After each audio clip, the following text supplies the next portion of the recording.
எங்களுடைய ஆட்சியில் கரெக்டாக செஞ்ச முடியல, ஆட்சி யாருக்கு அப்படின்னு சொல்லி ஆட்சிக்கு வந்து ஒட்டுமொத்தமாக இந்த அரசாங்கம் தோல்வி அடைஞ்சிட்டு, நெல் கொள்முதல் செய்வதிலையும் தோல்வி அடைஞ்சிட்டது. இந்த விவசாயிகள் நடவு செய்த பயிரையும் காப்பாற்றுவதற்கு எவ்வித முயற்சி எடுக்கணும். அனைத்து வகையிலையும் இந்த அரசு தோல்வி அடைந்தது தான் பார்க்கப்படுகிறது.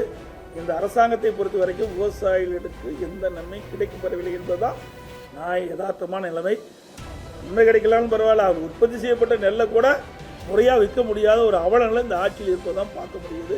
இனியாவது இந்த அரசாங்கம் வேகமாக துரிதமாக செயல்பட்டு இந்த நேரடி நெல் கொள்முதல் நிலையத்தில் கொள்முதல் செய்ய வேண்டும் என்று கேட்டு பாதிக்கப்பட்ட விவசாயிகளை கேட்டறிந்து அவர்களுக்கு தக்க நிவாரணம் அளிக்க வேண்டும் என்று அன்போடு கேட்டுக்கிறேன்.